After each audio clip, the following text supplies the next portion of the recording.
Hi everyone, welcome back into another video. Not very often you'll see me making a video this time of year, back end of October, but we had some brilliant news last week, didn't we, regarding the Manx Grand Prix? And maybe a bit unusually for this time of year, we've got other stories around road racing that have come out over the last few weeks. So let's have a little chat about them. Let's get straight into it.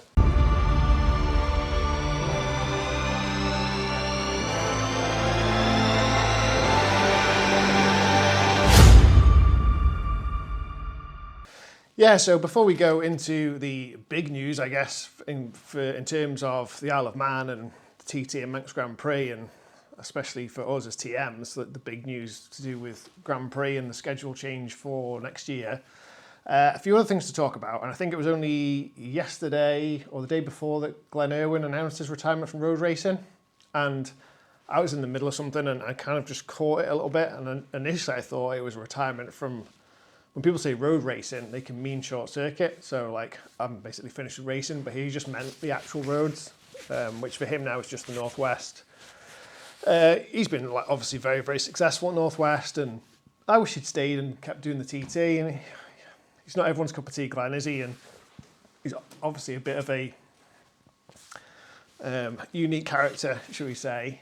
But he brought a lot of eyes from his BSB following to the TT when he was riding for Honda that year, and he did well. And he obviously, you know, he's got the talent. You look at him, look what he does at BSB every week. He's obviously got the talent to be at the front and to push for TT wins if he chose to go down that road.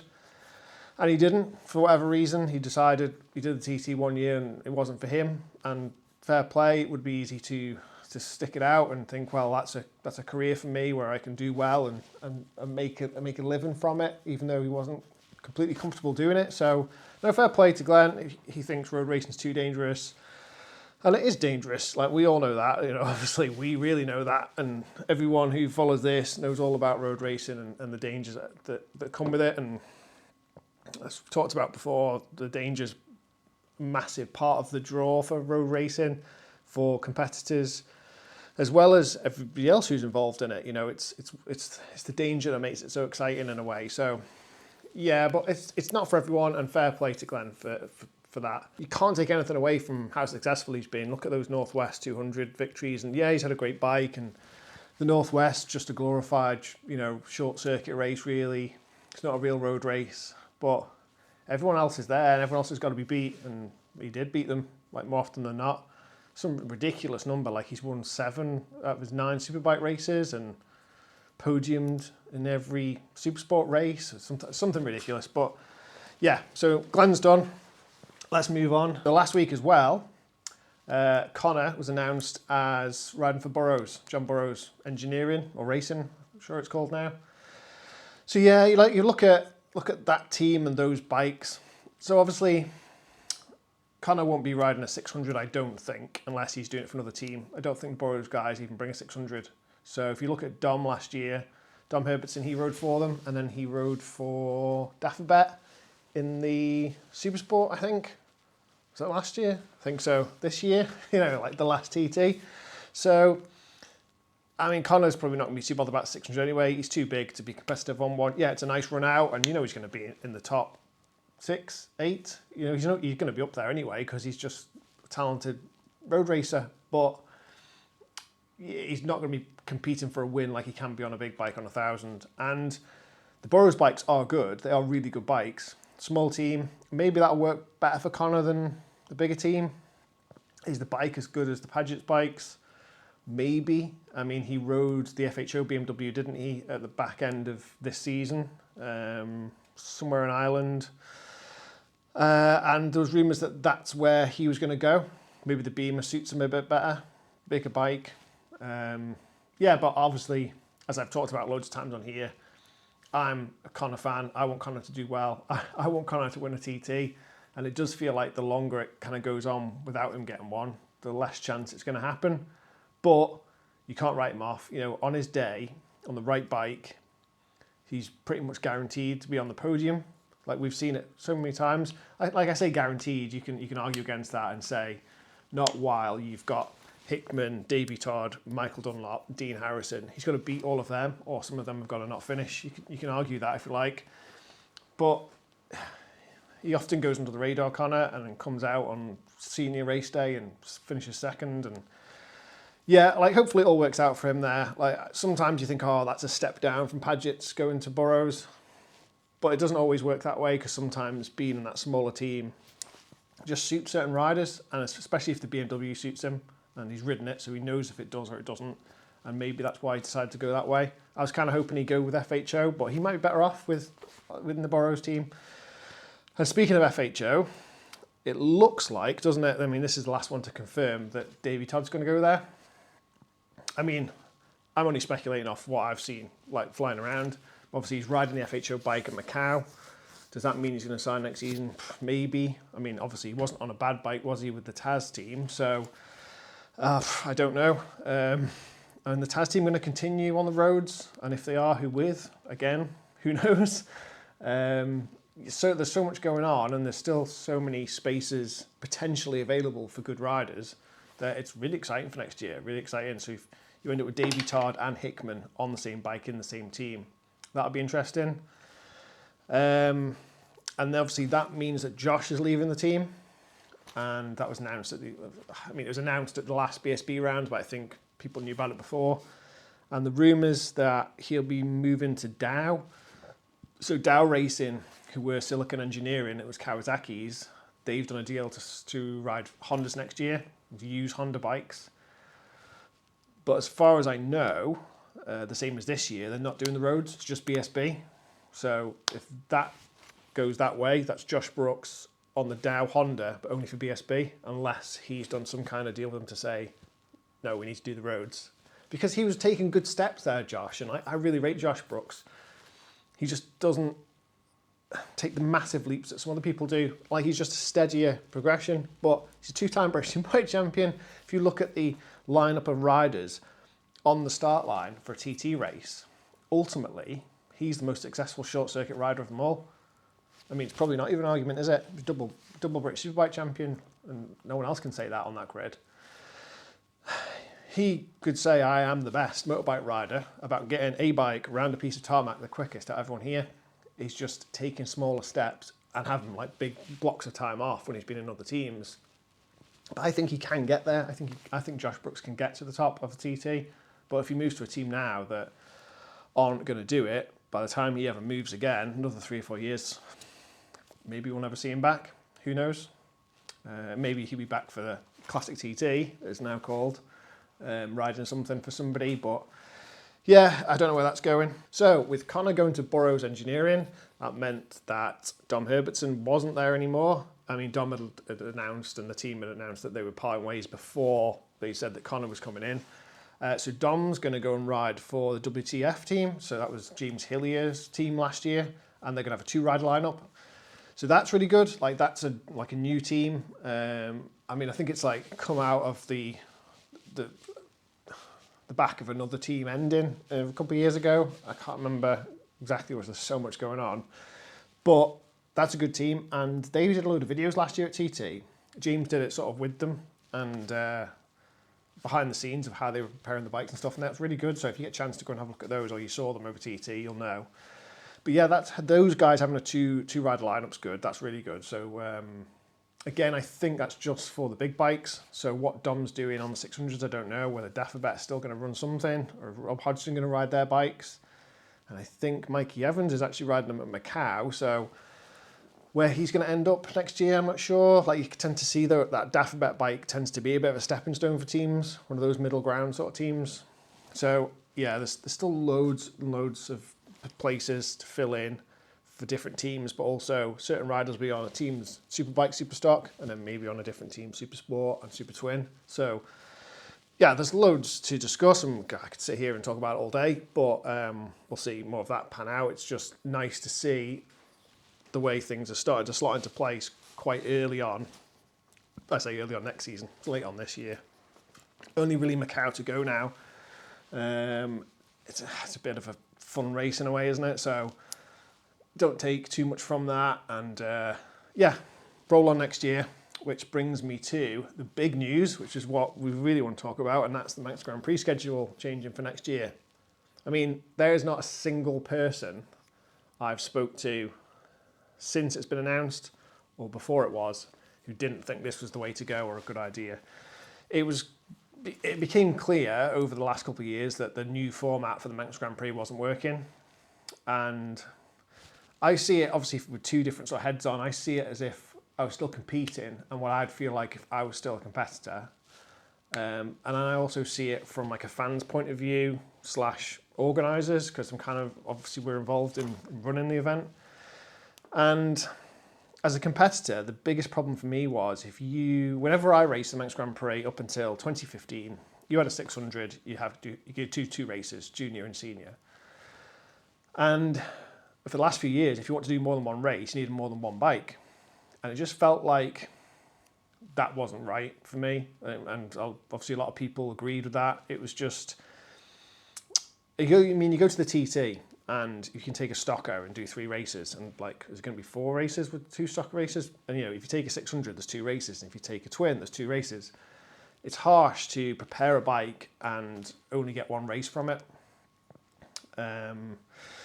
And so I think that was a mistake, especially when you're talking to people who are doing it on a proper amateur level. And so if you're saying if you want to race more than once, bring 2 bikes. And bring 2 bikes is obviously twice the work, twice the cost of just bringing 1. And people were starting to get a little bit fed up with that, and you can't blame them at all. But yeah, so we're going to have basically 2 of everything of those races. So you can bring your 600 and your twin and do 4 races. And that's brilliant. And so many people I've talked about who, they come a long way, like some of them are coming from North America to do this, and to come all this way with 1 bike for 1 race, it's just, you have to start questioning, is it worth it? I mean, obviously, riding around here, you're always going to say, yeah, it's worth it. But when you should have 2. Let's just leave it at that. It's a good thing what they've done. I'm happy that it's gone that way. There's not a single person who I've spoke to who thinks that's a bad idea. I think it's important that for people who want to come and watch the Grand Prix, that it's over a longer period. So you're not condensing everything into that short period of time. And if you do get that period of bad weather like we had this year, it becomes really difficult to get the races in. And then you end up with 1 or 2 lap races that should be 4. You've got more flexibility with a longer schedule. It's like that's the black and white of it. You can't. That's just, you've got more days to get the stuff in, and you can make it happen, and it's less pressure for the organisers. It's more spread out for people, for marshals. All being well, with the weather being a little bit better next year, that you will get a day off and a day on and a day off during race week, back to that Monday, Wednesday, Friday of race week, instead of just saying we're just going to cram it all in over a long weekend. With the perfect weather in the world, it still can be a problem if you have instance, and not like just instance on track.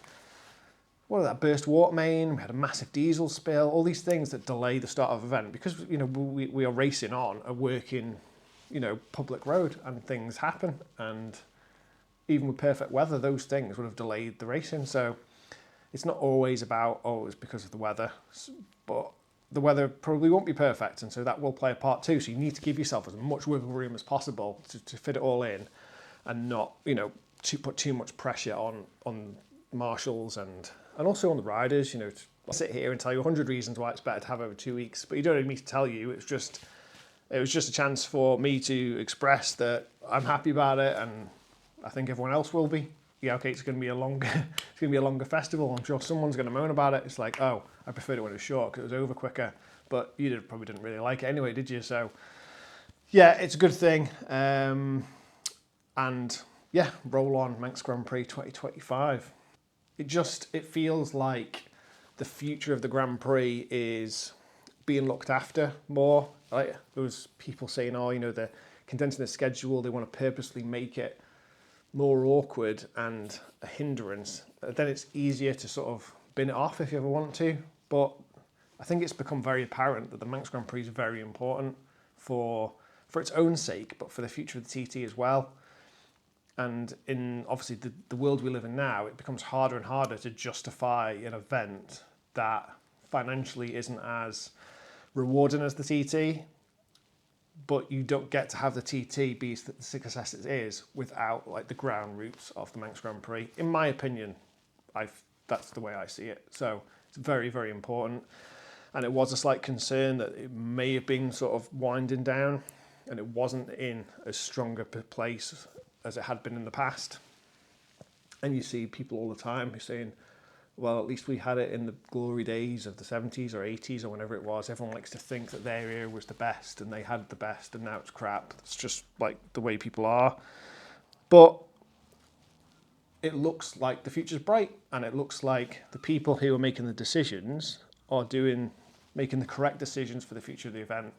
And so that's very important, and it's reassuring as somebody who's part of it, but also somebody who's a huge fan of it. So I never want to see it end. You know, I want to be sat on the hedge when I'm 80, still watching it, telling them how it wasn't as good now as it was in my day. I just want it to last forever. So, you know, like, you can say that's naive if you like, but that's the way I feel about it. And I'll defend it and support it till the very end. But yeah, getting on to updates for us as TMs this time of year. Nothing really. We had emails floating around last week to do with our technical inspection certification. So as like we're scrutineers, technical inspectors, however you want to word it. And we have to renew that, I think, every 2 years, is it, or 3? Anyway, we're all sort of offset depending on sort of when you came in. So when I came in, I did it with Brian at the time, and I think one other person, might be me and Steve Granger. And so you can't tend to do it at the same time, and then the other boys will be the year after, so you're always slightly offset, so you do it in 2s or 3s. So I'm good for another 12 months. A couple of the boys are going to have to do it this year. So little things like that. So that tends to happen around Christmas. So just before Christmas, I think we can do it. And IMC courses, we have to keep on top of those. But once Christmas comes and goes, they'll be starting to talk about when the bikes are coming, and then we'll be talking about anything else that we need. Like we've talked about this before, but things might change. You know, stuff to do with our kit. So our kit bags and what we carry. Maybe even like our riding gear might be changing this year. So it's just, there's always something. And obviously the big excitement of when the bikes are arriving, because this year they came really early, March time, I think. And it gave us plenty of time to get them running and get them ready for TT. But it soon comes around, and I can't wait for it, to be honest. They say it's a long old winter, but Christmas breaks it up, and then we'll be looking forward to TT25. But yeah, in terms of the team, I think it's all going to remain exactly the same. Again, Richard's had his first year done. He's happy. He's good. He's done really well. He's happy to stay.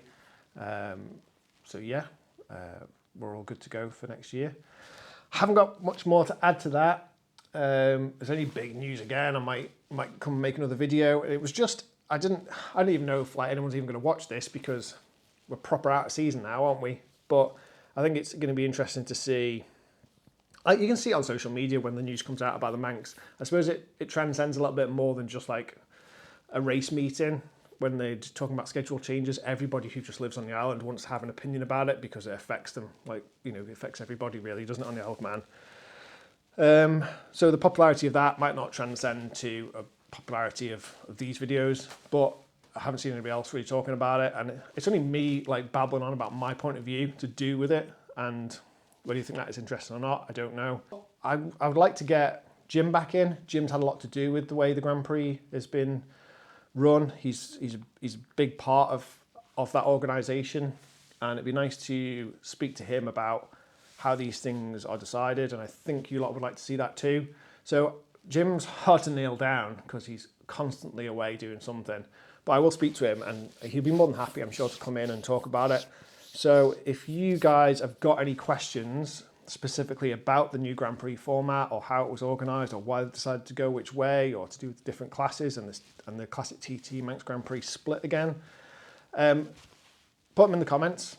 I'll ask Jim to come in, and we'll get another video specifically about the new Grand Prix format, how it's all going to run, and what to expect from that. But yeah, again, thanks for watching. I'll see you next one.